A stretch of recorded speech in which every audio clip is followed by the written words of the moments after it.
D'abord, ce thème de plusieurs vitesses.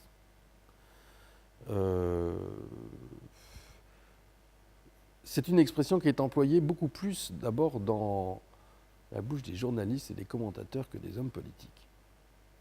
Pouvez-vous me citer un texte de chef d'État, une déclaration commune dans laquelle on a mentionné le terme plusieurs vitesses? Il n'en existe pas. Il n'en existe pas. La déclaration de Rome emploie d'autres termes, plus d'intensité, voilà.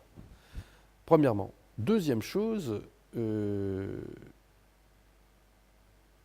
il est un fait, c'est une réalité, qu'il y a des coopérations qui sont une réalité entre certains pays auxquels, pour l'instant, d'autres pays ne participent pas. Je peux citer le cas de Schengen, mais je peux citer le cas de l'euro. Je peux citer aussi d'autres cas.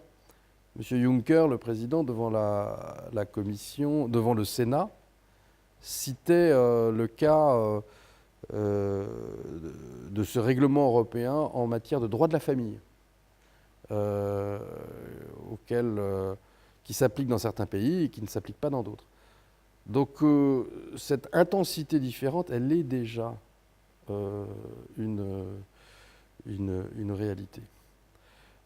Et ce qui est essentiel, c'est bien sur ça qu'il faut insister, c'est que ces intensités différentes, ces cercles de solidarité, plus restreints, l'essentiel c'est qu'ils soient ouverts aux autres. C'est ça le vrai sujet.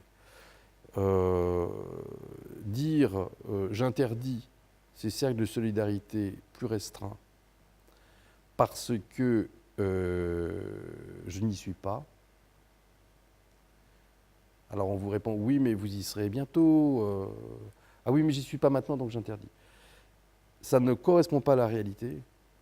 Dans le fond, si vous voulez éviter une Europe, pour reprendre votre expression,